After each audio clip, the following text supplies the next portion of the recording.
Okay, welcome, hello, bienvenue et bonjour to the UK Pavilion. This is an intimate session. Feel free to come a little closer, or I'm sure it will fill up. We'll see. We have an extraordinary panel joining us today. I'm Ben Luxford. I'm not part of the extraordinary panel. I'm Ben Luxford from the British Film Institute. I'm the head of UK audiences at the British Film Institute. I'm going to be chairing this conversation today. I'm going to introduce the panelists, I'm going to set the scene, and then we're going to kick off into the discussion. So we have Peggy Johnson from the Loft Cinema in Tucson. We have Marlena Gabryszewska from the Arthouse Cinema Association in Poland. Allison Gardner, the chief executive of Glasgow Film. And Butheina Akil from Butheina Kazim. Butheina Kazim, I messed that right up, I'm so sorry. From Cinema Akil in Dubai, so a global audience with us today. Right, so the shifting world of cinema and audiences. So there has always been a big and constant conversation about how we as an industry encourage and develop people to become audiences for art house film and to attend the cinema for the collective benefit of our global industry. Encouraging audiences back to cinemas is not a new concept. It's a constant task in the exhibition sector.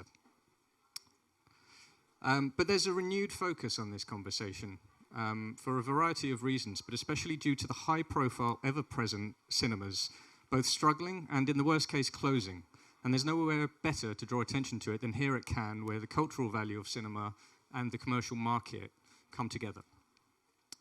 As an industry, we're still talking about post-pandemic recovery. And although box office is recovering from the lockdown, we're still behind where we were in 2019. And inflation is also hiding a slower recovery for admissions. Across Europe, for example, including the UK, we're still in Europe,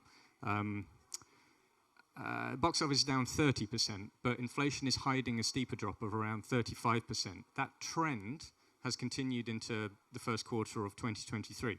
So things are different. And the traditional business plans of these cinemas need to be rewritten. But cinemas are not one big homogenous group, and neither are audiences. So there are successes out there and opportunities too. Opportunities to rebuild. Rebuild in a new way, to learn new things, to try new things, to screen new things, to screen old things. Happily, this has been the foundation of our audience development strategy at the BFI for a good few years, both in our own activities, as well as our National Lottery funded activities as well. It's now absolutely business critical that we engage with these strategies. So we're going to discuss all of this today, and we're going to discuss it with these panelists who bring the global perspective, global insight, and above all, passion to the conversation as well. So I've already introduced them, badly, I'm sorry for that again, Butheina, but I'm going to let them introduce themselves and just tell us a bit more about their organizations so we can get a bit of a vibe for them. So Peggy, if you want to go first. Absolutely. Thank you for coming. It's an honor to be able to be here and to speak about this topic, which as Ben said, it's always been a topic, but we've never had like a complete close down of the industry like we did during the pandemic. So this is, again, new territory for all of us to sort of be exploring. So I run the Loft Cinema in Tucson, Arizona, which is just north of the Mexican border. So we have a lot of, association with Mexican filmmakers and border films and the whole idea of borders in general. And also we have 23 Indian tribes in Arizona. So there's a lot of interest in indigenous films, not only American indigenous films, but from around the world. So our audiences, I would say, are just literally unpredictable in everybody. I mean, we had Rebecca Del Rio come during COVID to sing with,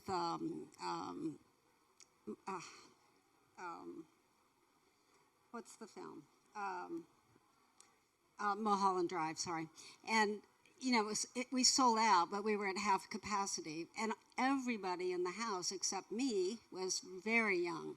So, and it was very encouraging because we began to see as COVID went away that the younger audiences were more willing to come out. maybe a little less afraid of COVID than the older audiences. But we have discovered also, as time has gone by, that first-run films, even Triangle of Sadness, we have Beau is Afraid showing right now, they're just not performing the way we would have expected them to. So what we've done is programmed special events almost every day of the week, and they're doing really, really well. They're doing like pre-pandemic numbers, selling out, making $5,000 or $6,000 on one single screening, where we might not make that for a whole week of a first-run film. So we've found that as a trend. So our numbers in 2023 were through March were 60% of what they were in 2019. So, we're still recovering. Okay, that's super interesting. There's loads we can come back to there, particularly your program director, who looks very enthusiastic. Yes, I wish I could so we show can talk a about picture. that. But Marlena, if you want to tell us about the association. Hello, everybody. Thank you for having me here. I'm president of the Arthouse Cinemas Association in Poland, and since Wednesday, vice president of the ScreenUK, which is... Congratulations. Felicitations. It's huge honor and privilege. Our association was created by the cinemas in 2006, but since March 2020, we are operating in a different way. We support our cinema. We do have 241 members. It's a lot, but in Poland we have 38 million people and 540 cinemas. Half of them are the multiplexes. So this is really important for us to protect the independent cinemas. As I said, we have 241 members. Every third cinema is the private cinema, and the rest of them are the mostly one-screen cinemas in the cultural community, supported by the local authority. But we support the cinema in several different ways. I will tell it a bit later about it.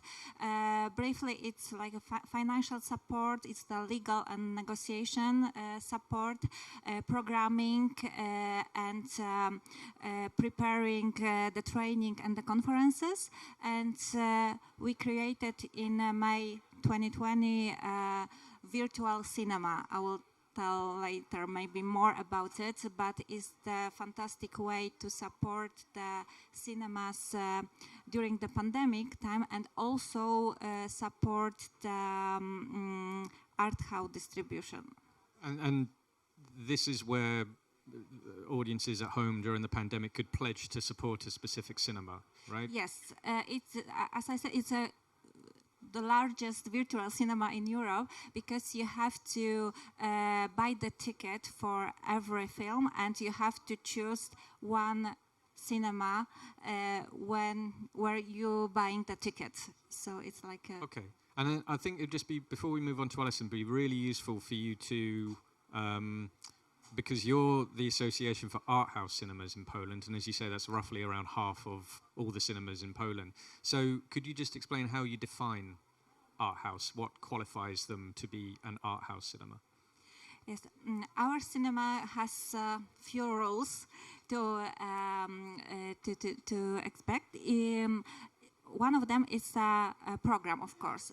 At least 40% of artistic movies and 15% of Polish movies they have to screen every year. Of course, they have to organize education. They have to organize a lot of workshops and lectures and meeting. It's really important for us, and most of them doesn't have ads before the screening, and popcorn, of course. So they are really specific and old-fashioned. They don't have popcorn, or they do? Don't. They don't? Yeah. Gosh, okay, you're serious. Yeah. Wow. They have only coffee and good cake, homemade. Okay, right. Yeah, we know those. Okay, that's really useful. Thank you so much, Marlena. Allison. Apologies for bringing weather from Scotland. Can't tell you how disappointed I am. I'm Allison Gardner, CEO of Glasgow Film. Glasgow Film consists of Glasgow Film Theatre, which is an art house building, has 3 screens, and next year the building itself will be 85. And we've just refurbished it. We also run the Glasgow Film Festival, the second largest film festival in the UK after London Film Festival. We also run the BFI Talent Network with our friends at Film City Futures and Short Circuit, and Film Hub Scotland, which is again a BFI initiative as one of the hubs. We do a lot of educational outreach work, and we work with a lot of partners on equity, diversity and inclusion, and I pride myself on walking the walk and not just talking the talk, because I'm not a man. And Butheina. I gotta say, you're not the first person to fuse the cinema name with mine, and I do that myself sometimes after having done this now. We were just talking earlier for about 9 years. I started the cinema in Dubai in 2014 as a pop-up cinema platform out of a urgent desire to keep independent art house repertory films front and center of cinematic presentation and knowledge in the UAE, home to 200 nationalities from all over the world. So I really felt like there was a gap of representation and cinema that looked like us, and that was the sort of very naive principle upon which I embarked on this endeavor in 2014. We were taking over every possible space we were given, from basketball courts to galleries, rooftops, event halls, to do these screenings, and they were all public, and that really set the foundation and interest and name for building what would become the brick and mortar space in 2018. And we've been going ever since, through the pandemic and through the aches and pains that I guess we share with every fellow, comrade in this fight. So that's our story in a nutshell. Super useful. Thank you, everyone. Right. So I'm going to start with Allison, just to kind of set the scene on a UK level, but particularly with your cinema. The stats I mentioned right at the top, in the sense of box office and admissions both being down, it shows like some people haven't come back, post-pandemic. Have you got, your offices are in the cinema, you're on the, you're in the foyer a lot, you know your customers, so who hasn't returned? We're currently running at about 83% of pre-pandemic levels, which I think is really good, and we are obviously completely art house or niche films. Our biggest film of the year will be Asteroid City. That will be our most populous title. I think when I look at the demographics and we analyse the customer records, it's older people who haven't come back, a sort of 50 plus or 60 plus in my age, although I do go to the cinema. I think that older demographic is really much more resistant. I think they're not resistant to coming to the cinema now post-COVID. I think they're resistant because they've got out of the habit. And I think that has been the problem. There's not a film that's really dragged them back, although perhaps films like Banshees of Inisherin, I think, maybe brought that older audience back in. I see some of my colleagues from the UK nodding. They share that intel. So I think those audiences will come back, but they maybe just need the right film. And then, so of the younger audiences that you have, because you were doing very well with younger audiences pre-pandemic anyway, is there, although they haven't replaced entirely that audience that has left, is there a growth of that distinct audience? And if so, what are you doing to engage them and encourage that? We analyse data on our 15 to 25 card. It's a card anybody can have. I wanted an age group to be represented rather than just students, for example, because there's lots of people who are in work or apprentices or a whole bunch of other things. So our 15 to 25 card is free to get. And so that audience has grown from 3% of our total admissions to 6% of our total admissions in a year, which I think is pretty good. And that's only those people who have the card that we can track, that are younger people coming, but they're maybe not getting the card because they're only coming twice a year, although we are actively, I would say, cyber stalking them to get the card. And we're actively pursuing that demographic. And they really, really like the stuff that Peggy was talking about. They really like the added value. They love formats.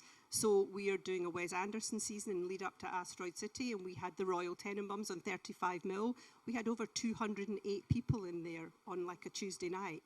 And those sort of numbers are really good. They love classic cinema on the big screen, and that younger audience really has a hunger for it. And we were talking about this yesterday, Peggy, because there's a couple of things I want to kind of start a conversation of, which is about the rules that we all work to, in the sense of the market have kind of, they've changed now, or there are none, so you can try new things. And you're a very centrally based cinema in Midtown of Tucson, and let's assume there's the main cinemas are in shopping malls on the outskirts of town and so on. And what we've got in the UK now is that actually those kind of traditional city centre, London city centre venues are no longer, the must-haves on release schedules for a lot of independent films. It is the neighbourhood cinemas. We'll see the likes of Glasgow Film Theatre or Bristol Watershed constantly be at the top of, box office results for independent films. So, first part of the question is, like, have those kind of changes happened for you as a cinema in terms of the difference that you now find yourself operating in post-pandemic? Do you get films that you wouldn't get before? Do you get certain audiences who might finish work early or come in at different times of day? And then also just the structure of how you're running your venue now, like the program that you can show. Are you so rigid that you have to have one film showing 7 days a week because the distributor tells you to? Or can you now tell the distributor what you're going to do with your program in a much more flexible way? Okay, that's a lot of questions. A lot of questions. I think you've got answers to all of them. Yes, we've definitely seen a change. We have a multiplex within a couple of miles of us, so it's considered in our zone. So before COVID, we could not we have never had a Wes Anderson film in the 20 years we've owned the Loft. But we've got Asteroid City coming up. We've got, we've been able to get the bigger films that we've never had access to before. The difference is that before we would have a film exclusively, and now we've got a film with 6 or 8 other multiplexes showing, 6 or 8 multiplexes showing it in addition to us. So that's been a really interesting change. And there have been certain films that we've so overperformed with that we will do $5,000 in a week, and the next highest out of 5 or 6 other theaters will do 10% of that. So the distributors are starting to wake up to the idea that, the Loft is a viable venue, which is, it's just impossible to even get them to listen to us before, because they were booking with Cinemark or they were booking with AMC, and they wouldn't really talk to us about it. So yeah, we've had definitely more films, bigger films than we would have. I have to say the phenomenal thing that has happened in the last year was Everything Everywhere All at Once. We had it for 40 weeks. It's our 4th biggest film we've had. Say 40. 40. 40, okay. And it's our 4th biggest box office of the 20 years. If you list all the top box office, it's number 4, which we never would have predicted. And it's very encouraging. Yeah. It's very encouraging. So, we're hoping that that's a trend that can continue. And so these films and that you're that's also young audiences. Yeah, and that's what I wanted to ask. Like, are you, because you're now performing on and overperforming on films that maybe you'd get alongside competitors, or maybe you're now getting them for the first ever time? Are there new audiences that are coming with those films? Yes, definitely. And what is it about then? Loads of questions for you, Peggy. What is it about your venue then that they've suddenly, realised is important and they want to support it? Like, why now the Loft? Why now the Loft, and why some films the Loft and other films not the Loft? And we study that every week.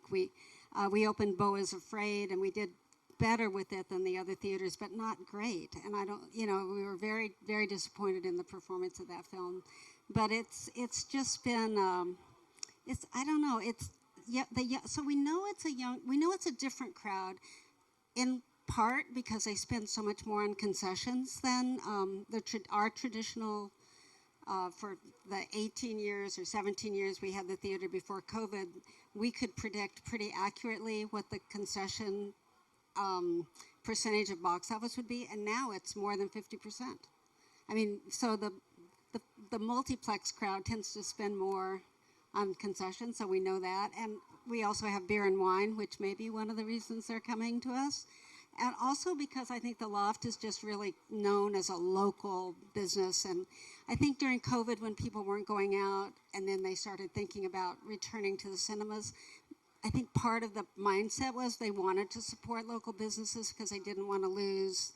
They didn't have the concern about the multiplexes, but they had the concern that they didn't want to lose the Loft. They didn't want to lose the unique boutiques and other local businesses. So I think that was part of it. So they get it. They get the cultural value and the community value. I believe so. And then, of course, when we do our all-night Screamorama, which is 12 hours of horror films, or our sci-fi slumber party, or our sing-alongs, and all of those things, those are unique to us. And as you know, as I showed you, our program director is an incredible star in our community, and people will just come to sort of see what he's wearing.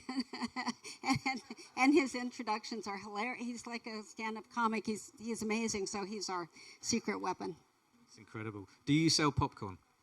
We sell tons of popcorn. We just you wouldn't be welcome in Poland.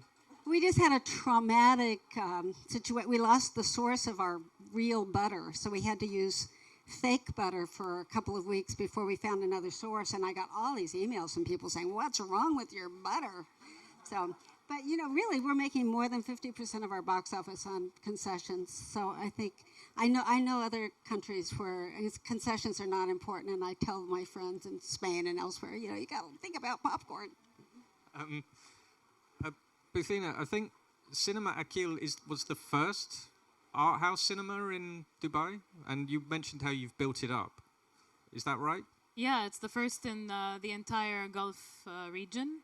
We are now finally in good company. There's a Arthouse 2-screen cinema that opened in Jeddah called Hay Jamil, and we worked closely with them on the kind of architecture competition of that project, and we're really excited because of what's happening in Saudi and the films that are coming out of there, and this very obvious voraciousness with which audiences are coming to their cinema. But yeah, we've been around as solo players for about 8 years, and the I guess flattering part is in similar experience to what Peggy was talking about, is that there was almost zero interest of the we have a lot of multiplexes. I mean, there's around 285 screens across the United Arab Emirates for a population of 8 million people, 8 to 9. That's a rough figure because we don't have official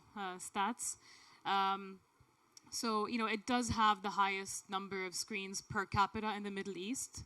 However, none of those were, dedicated to the broad definition of what we think of as art house cinema. And that was something we came to change. And, what happened was, because of the speed and visibility with which we were able to build an interest in the kind of programming that we were taking a bet on, we started to notice that the multiplexes were suddenly, emulating what we were doing, including repertory programming, which was never happening in the malls, in the past. And I'm still happy to report that, they still don't trust them. And I think that's what it comes down to, is that it's not just about, and this is a conviction I have especially post-COVID, and about this sort of, euphoric moment we're living or observing of, unprecedented, I guess, times of a different kind of renewed interest and a different audience. And I don't know if this is, across the board, but this has been something I've observed in multiple conversations around the world.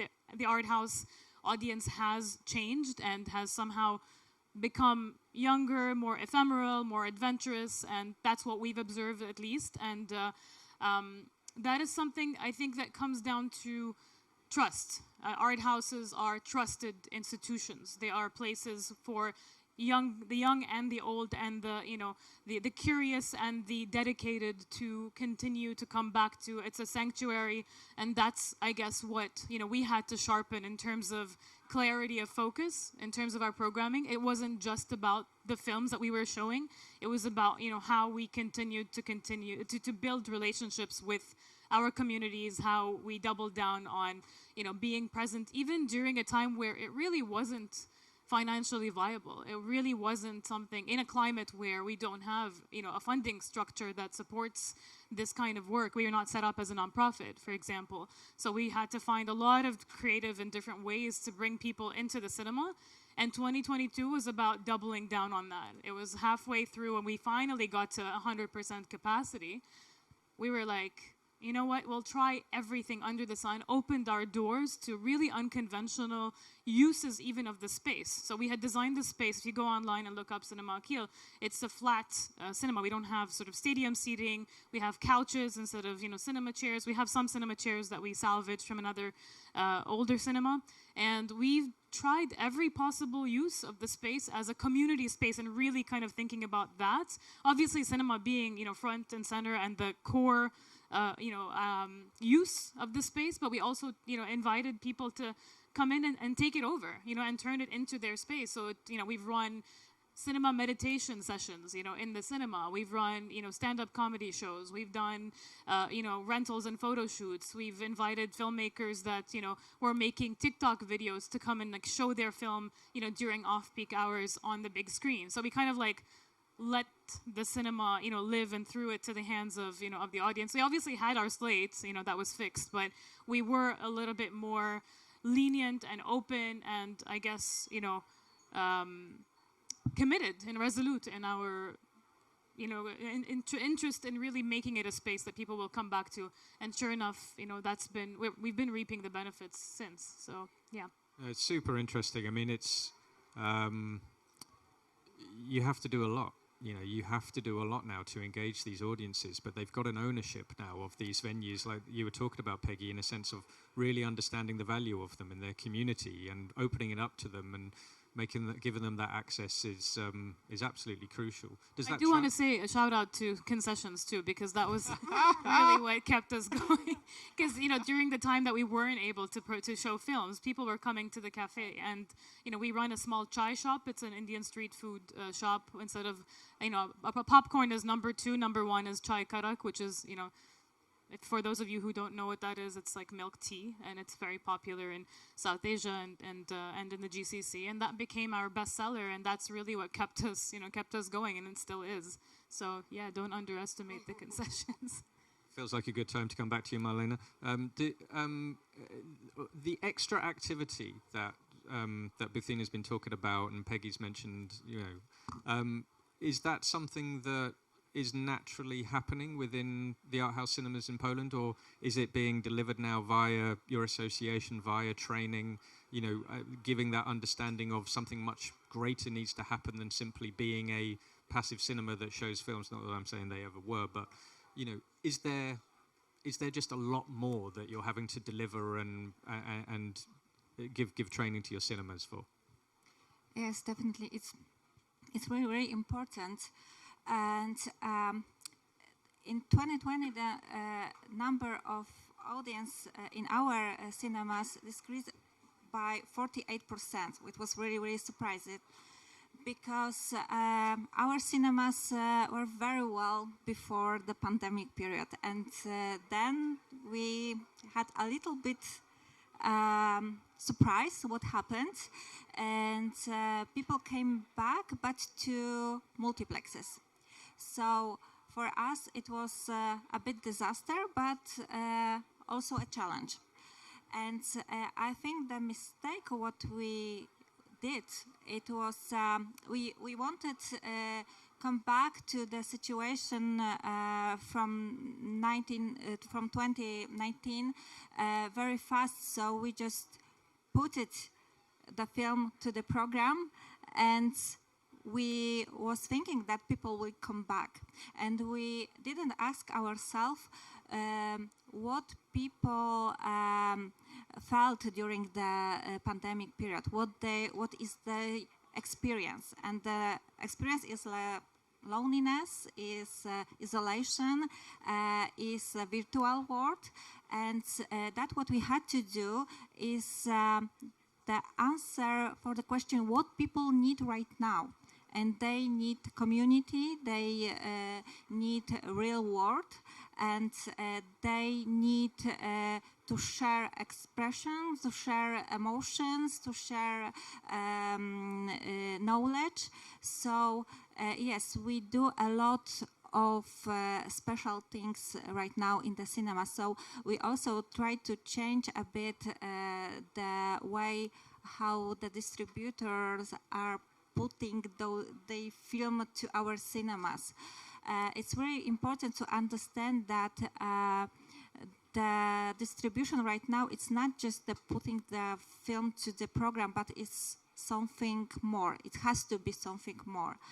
And as I mentioned, we support our cinemas financial very, very much.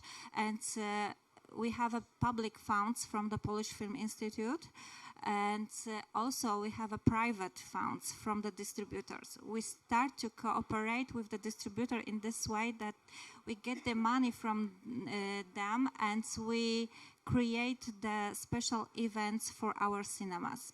Because after the pandemic, the budget of the cinema is incredibly low, so cinemas doesn't have money to do that, to invite the guests, to create the special events. So we are doing that for them, and we preparing the special program for the cinemas, and it works. It's really amazing because we can see it in box office how much it works, how many people are coming back to the cinemas because they need the experience. They don't need to only watch the movie on the big screen. They need the experience. They need to share with somebody the emotion. So it's really, really important. And we're doing this a lot. And I think it's the time to change our mindset, that the world is changing, and the way how we should sell the films is changing. So that distribution fund sounds incredible, like surprising. Is that a voluntary fund that the distributors give to you? Yes, it's like it depends on the movie. It depends of P&A, of course. So sometimes we have. So it's on a film by film basis. Yes. I see. Yes. So it's it's a lot of work, but it's worth it because as I mentioned, cinema don't have money to prepare something special to the film, but the distributor doesn't have a staff to do it. So it's a good opportunity to take the money from the distributor and prepare something new, something fantastic for the cinema. And nowadays we can see that sometimes much more people are coming for the special event than for the normal screening, even if we are screening every day per week. So it's and that's when you want the filmmakers to be there in the room. Like that's the experience they want to have as well, and see those full cinemas. So it's a really good idea. It's all of course very important, as you said, for the directors, for the crew to meet with the people, to share the ideas, the emotion, the point of view. It's really important, and I think it's really good to create the community. It's the really important word for us, for the cinemas community. And it's a community in the specific venue and the community as a industry. It's really important. Yeah, I mean, what you were saying about, you know, how audiences were feeling post-pandemic, isolation, etc. You know, cinemas, people who work, you know, in cinemas were feeling exactly the same way. So there's a strength in networks. You know, there's absolutely, that's why we have the Film Audience Network in the UK. But, you know, in terms of what you're doing as well, like that need to actually knowledge share and have that support it's so important. Allison, are distributors getting more flexible? Are they understanding that you have to try new things? I've never had a problem with a distributor in my life. Maybe because I'm a middle-aged, naggy Scottish woman and I pretty much get what I like. That's I feel like I gave you some trouble back in the day, but... You gave me some trouble, but I just ignored not for long. Yeah, I know. Didn't get me anywhere. It didn't get you anywhere. I think distributors are now realising what we in our cinemas know is we know our audiences. We would not be taking a film off if it was taking money. We know what it is they want to see. We're flexible. You know, we try, we do the long tail, we bring things back, you know, Everything, Everywhere, All at Once also did very well for us. Our number 2 film of all time at Glasgow Film Theatre, can anybody guess? Scottish film? My Old School. Well done, give that person a coffee. Who guessed that? Fair play. Oh, David Smith. That's David cheating. Smith. Yeah, fair play. So that was our biggest film of all time. So you've got to know your audiences, you've got to understand them, but distributors are much more flexible, and we value that, their flexibility, but we do give good box office back. We really work the films hard, and we work with partners. We work with our friends at We Are Parable, for example, in terms of, you know, looking for those people that we can bring in to help us extend our knowledge, extend our reach to the audiences, get to those right audiences. You've got to trust other people. You've got to bring people in. Yeah. And have you, I mean, the question for the panel, but, you know, what's been surprising over the past year? What films are working that you didn't think would necessarily work, or what films aren't working that you thought would work? You know, what have, you know, that actually reflect the way that the audiences have changed? Releases aren't working anymore for us. We really have to rely heavily on eventizing every release, every festival, every week, and we've just increased the number of special focus weeks and retrospectives and you know, national weeks tremendously since we reopened, because that's the only thing that, you know, creates a certain urgency. We used to run a film for a minimum of 3 weeks, a maximum of 3 weeks. That was our threshold. We're a single screen cinema, and now anything over a 2-week period we're almost automatically at a loss, even with our biggest titles this year. So we've had films like EO, like No Bears.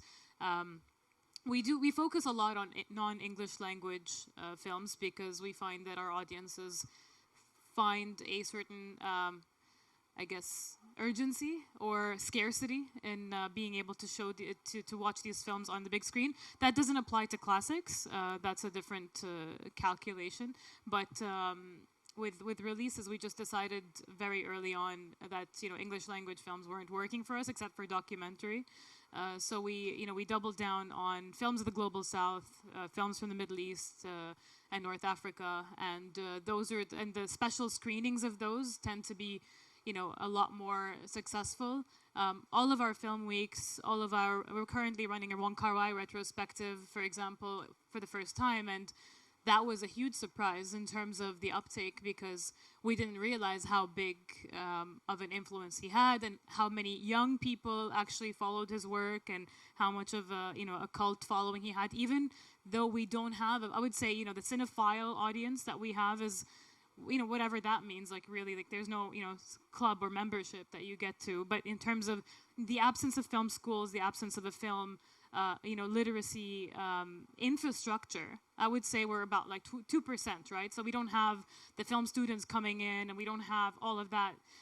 So really the outpour is general, kind of interest in cinema and other arts. And there's a lot of crossover in that sense in the behavior of people that come to watch our films. And Wong Kar-wai's already within the first weekend surpassed our expectations for the entire 2-week retrospective. So we're still learning, and it's really allowing us to, question a lot of our assumptions from the earlier, phase of our programming decisions. For example, if our festival, Real Palestine, which we've been running since we started, even before we had a space, is, exponentially growing year after year. So that's been surprising. We thought that we'd reach a plateau, especially with the absence of availability of feature films specifically to program as part of the program. So it's so interesting that the market isn't working for you, because this has come up a lot in our conversations beforehand. I mean, Peggy, this sounds very familiar to you. Yes, and we talked about this at Venice 2 years ago, the same thing. People weren't coming to the new films, but they were coming to the classics. They were coming to films they already knew that they loved. They weren't willing to really take a chance on something they didn't know necessarily. So we've done, aside from our special events, we've done a few strategic things this year. So we're membership-based, so we have a whole plethora of membership levels. And anybody who's a member at any level now can come to any of our films on Monday for $3. And that has made Monday have greater attendance sometimes than Friday when the films are opening, because people are waiting. They're coming to 2 or 3 films on Monday, so that's really working super well. We also started a Hollywood classic series, 11 o'clock Thursday morning. So we're showing the canon from Hollywood.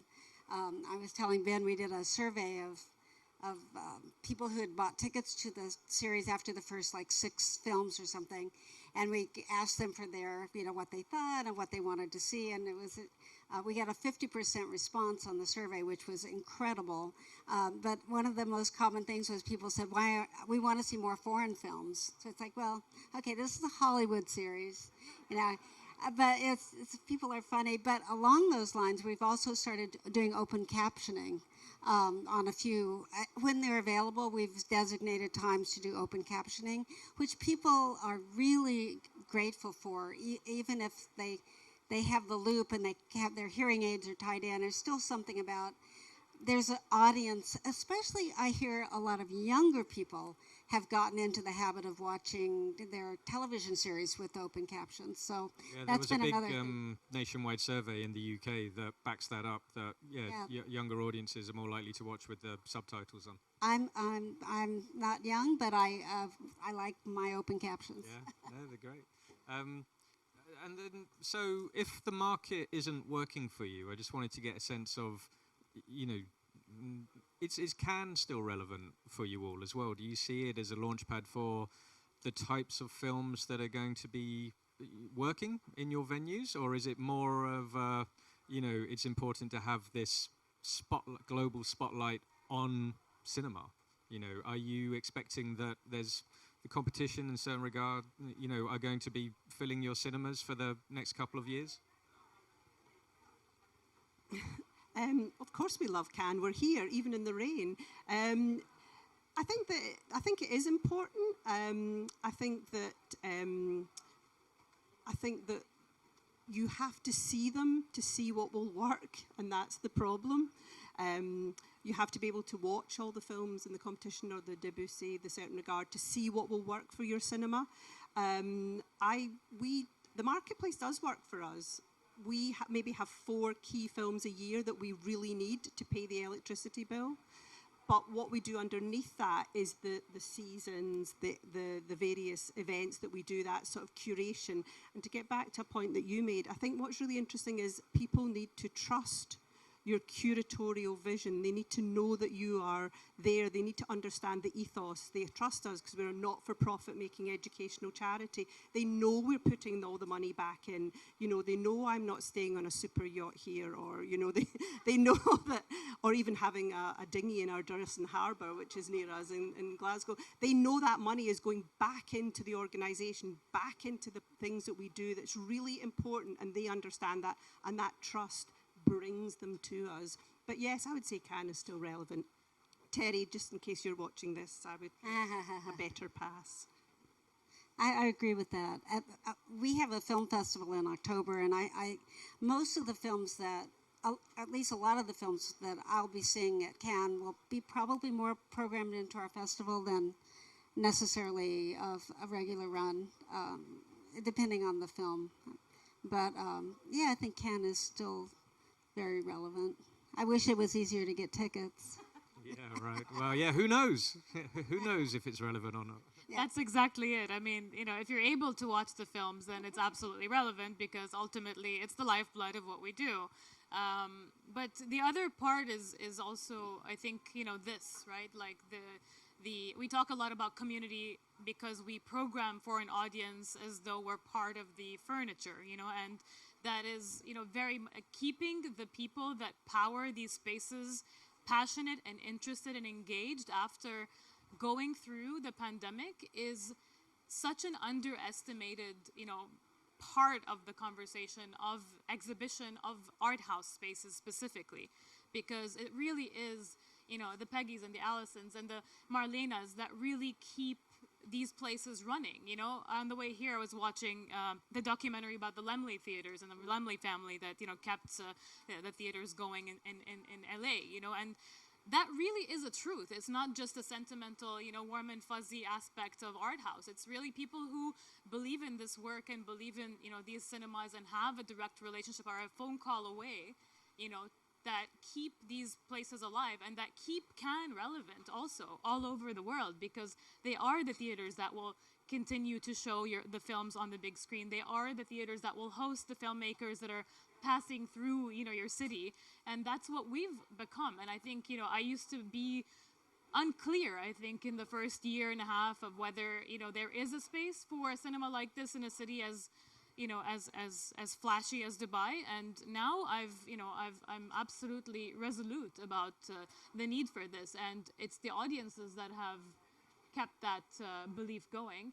And part of it is also keeping my belief going, is going into the cinemas and being a part of this and, you know, meeting the people and the folks that are really behind this.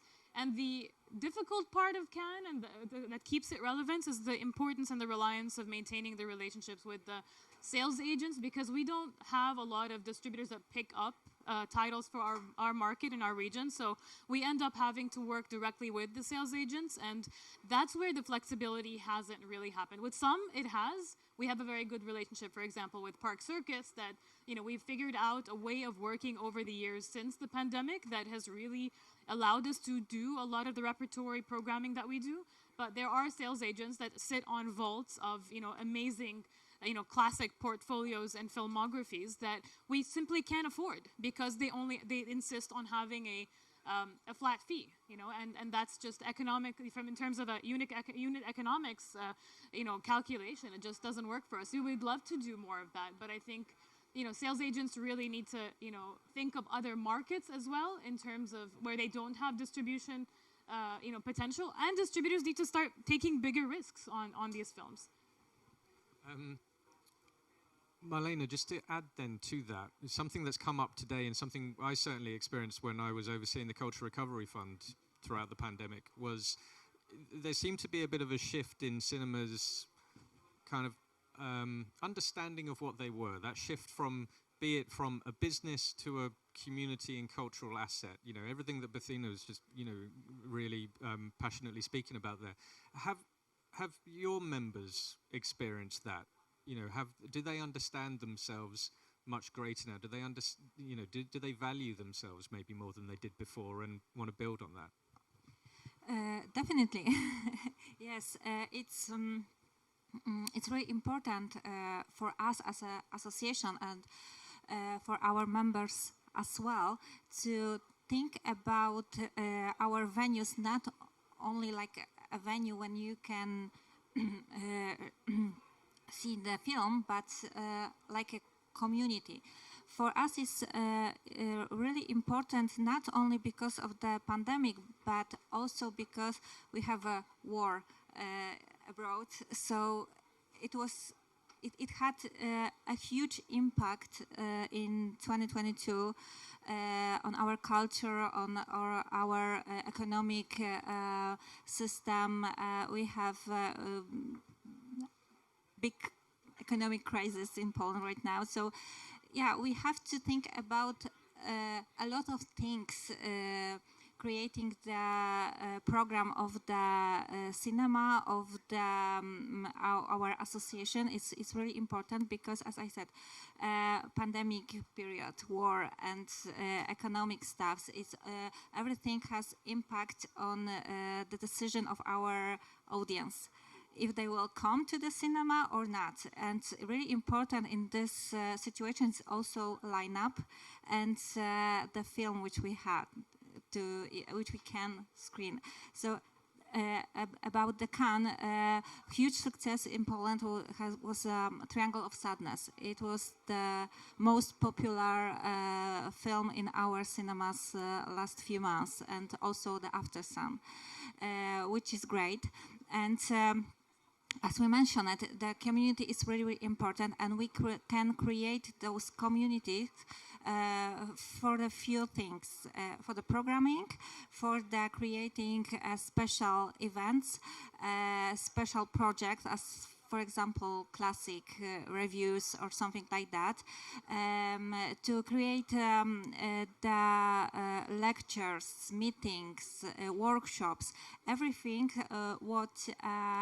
and especially we have to listen our audience. We have to, as Allison said, it's really important to, even if you are a manager, if you are director, you have to go to the cinema, you have to go to your cash box and ask your audience, do you like this movie? Do you like this venue? What we should change? What is your need? Because we are for the audience. We are not the multiplexes when you can screen a lot of advertising. You can sell a lot of popcorn, and and you can earn the money in this way. We are special places. Most of our cinemas are really small places in small cities or small villages, and they are only one venues when people can meet, can talk to each other about something else than work, or and to feel something more than we can feel watching the TV. Yeah, so it's really important for us to create a lot of the special venues where people can come, even if they don't know what is in the program, but they trust you. Yeah, to your manager to the manager of the cinema that this film will be perfect for them. Amazing. Triangle of Sadness and After Sun, obviously both funded by the BFI National Lottery. So not to stitch up. That was spontaneous. This is really optimistic. This is like really, I think, what we all needed. So thank you so much. I want to open it up to questions, if there are one. Straight away. There is a roaming mic, so if you just wait a sec. Thank you. Hello. Yes, I'm representing a South London Arthouse cinema, and we don't have popcorn. So it's going on. Yeah, indeed. So I'm from the David Lean Cinema in Croydon. Okay. And yeah, it's been very difficult for us. We did run some online screenings during the lockdown, but we had a very... Can you hear me? Yeah, sorry.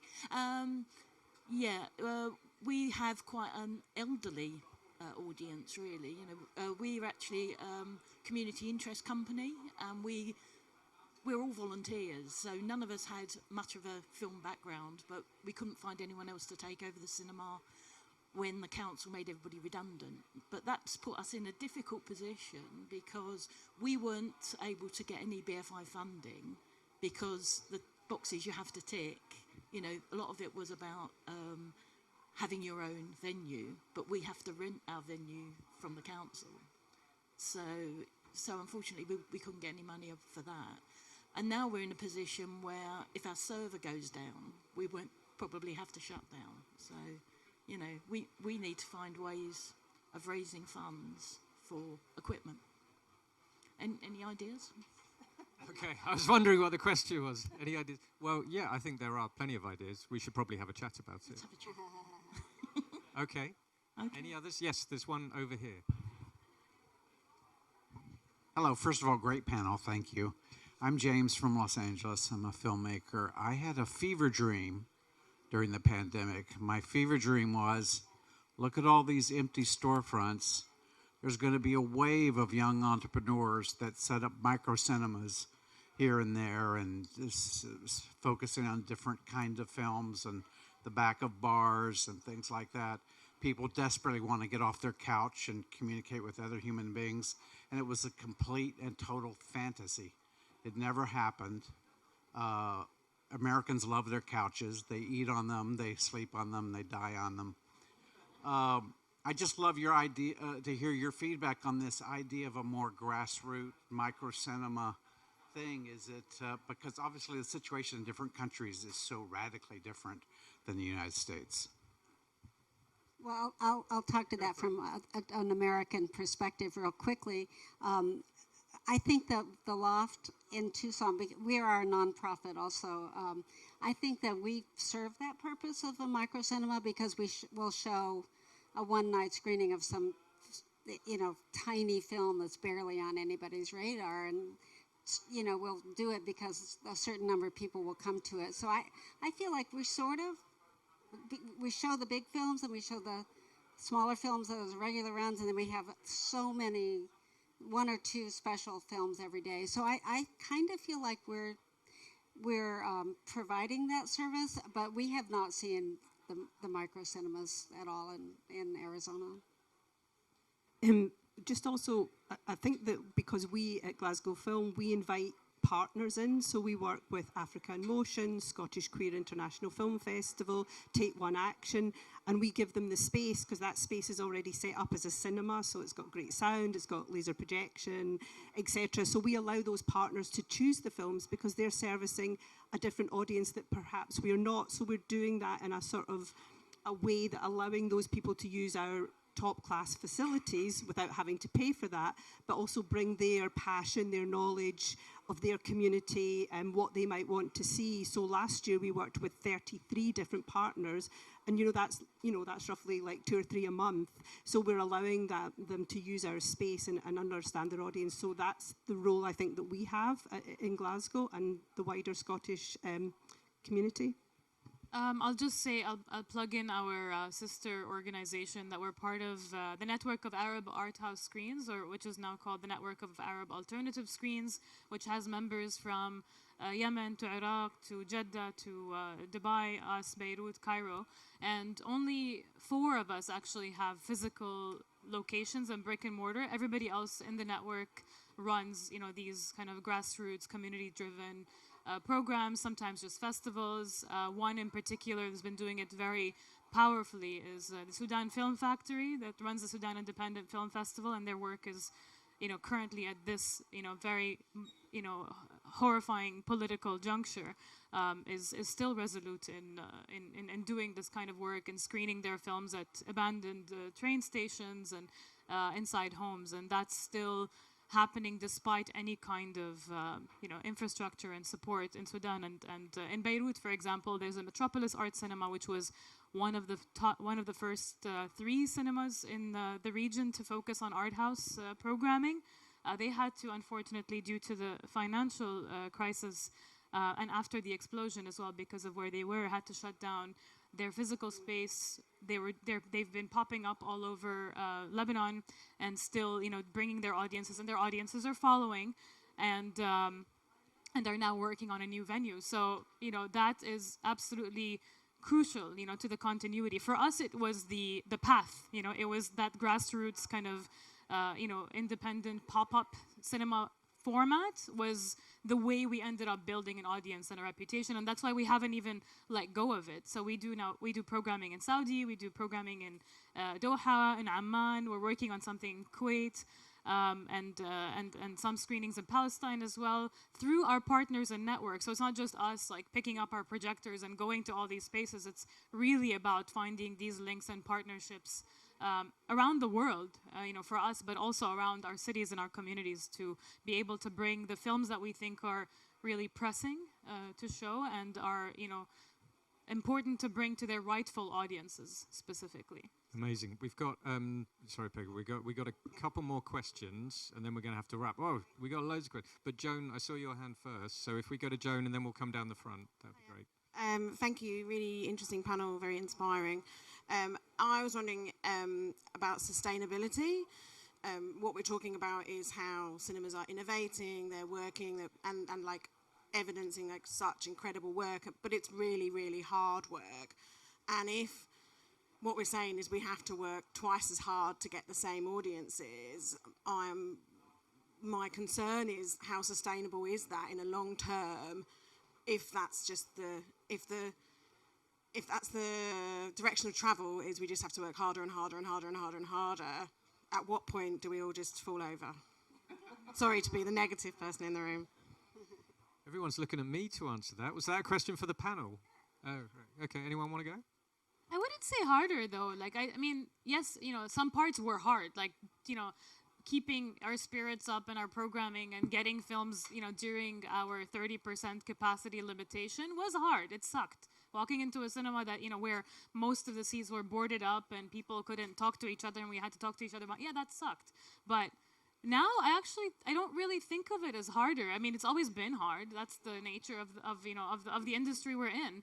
But people are coming back, and that's and I don't think that's because we have to do double the work. It's just because of both the programming, the trust, everything we've been talking about here. So I do think that sustainability is important to think about in terms of the kind of passing the torch and the legacy, and how that, especially in markets where you don't have a large kind of infrastructure, you don't have a board of 20 members that you can tap into, like it's just you, or it's just your cinema, or the Lemleys, or etc., that are keeping those places running. And that's an important conversation to have in terms of what happens to these environments and these markets. But I think in places where it's supported, I don't necessarily think of it as harder, and I guess that's a story I have to tell myself as well.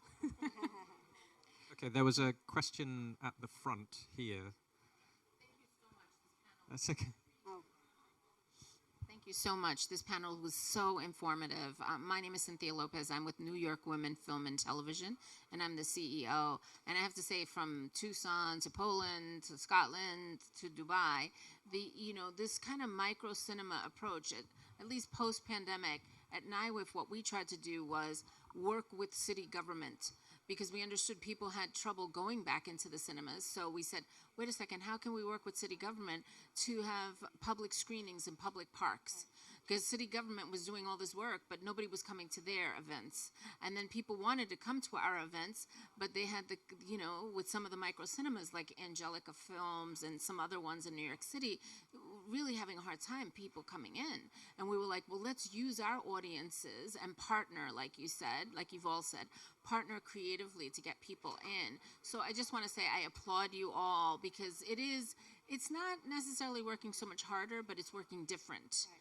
And it's working more creatively, and you have to work different hours. I kept on thinking, because I think someone said, programming for the afternoon on Thursday or for the morning on Monday. We had to think like that too. Like, how do we sustain audiences at different times? Because we're worried about Friday, Saturday, Sunday. Right.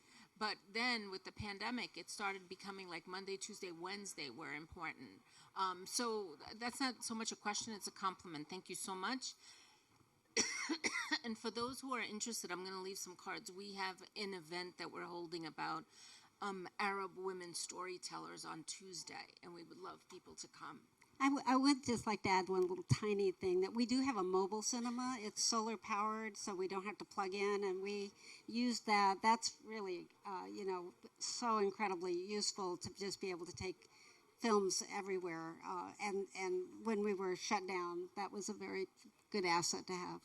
Very useful to have. Do we have time for a couple more? Is that okay? I saw there was a question over here. Oh, we got it. That's true. Does everybody need to go? We got time for one more, and then we'll wrap it. Sounds good. Let's go for it. It was okay. Hands down now. So yeah, let's go here. Hi, I'm from Finland, and I've actually visited Peggy Cinema in Tucson. It's excellent. But I'd love to hear from Marlena, just because just some examples of events you've been doing, because it does sound like you will not be programming that many Polish films, but you can only obviously get crews over from Polish films. So, for example, because you said that Triangle of Sadness and After Sun did really well, I would like to know, did you do events with those? And for example, like I would need to get a live donkey to get anyone to watch EO. You know, it's actually getting really sunny and warm and better weather than here in Finland. So it's either getting the live donkey there or selling a glass of French wine, which really does help. We have a really good summer terrace, so even if they don't want to watch a film, they will sit on the terrace. They'll drink a limoncello spritz and then find out about films and might come then see something later. So concessions very, very important. Not just wine, popcorn too. But yeah, please, examples. And then just quick question about subtitling or the version you are playing the films in Dubai, as in if you play EO, will that be subtitled in English or what? Sorry, thank you. I'll just get that one quickly. I mean, English is the business language. It's the most commonly spoken language. So everything that's not in English is subtitled in the English language. If we have Arabic subtitles to go with it, we add those as well. In Saudi, it's a different story. We always have to subtitle in Arabic, and Qatar as well. Yeah. Okay. So, briefly, we are doing a few things. For example, we have a great cooperation with the city halls. For example, in Warsaw, we are doing the Arthouse Cinemas Week. With every cinema in the beginning of the October preparing their own event. And of course, we have money from the city hall, which is great. So we can do the promotion, and people are coming. And also, we are doing this kind of things in Krakow, in few the biggest cities in Poland, but also. As I mentioned, we have this great cooperation with the distributor, and for example, with Film Philip, which is a Polish title, we did a great tour with the director and the main character, and also it's a film about the Second World War, which is not very popular subject in those days. So it was really hard to sell, but we did more than 300,000 audience, so it's really great in the Arthouse cinemas. But we also prepared the tour, historical tour, and we had the books from the because it's based on the book, so we have the books for the audience. We had the author of these books also was our guest in a few cinemas. So we had special events in almost 200 cinemas with these films, which was incredible. A lot of work, but incredible. We also, for example, right now we will release the film Huria, which is about the dancing, about the trauma, about really tough things. So we create a tour with the psychologists, with the people who are do the special things with the dancing and so on.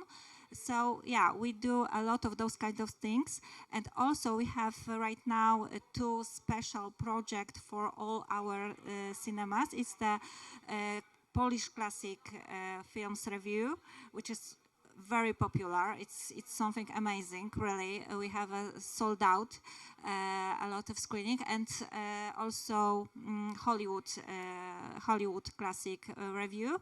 Everything with the lecture before the screening, which is also really important. And so if sorry, Marlena, I'm just gonna head in there and say, look, there's loads of stuff going on, loads. We've really run over. I'm so sorry for my terrible timekeeping. This has been really inspiring, really optimistic. I want to thank you all so much for reminding us of, the value of cinema and how hard you all do. And yeah, don't forget, exhibition is important. Don't just write about it when things are going badly. They've got to, you do so much. Please join me in thanking the panel.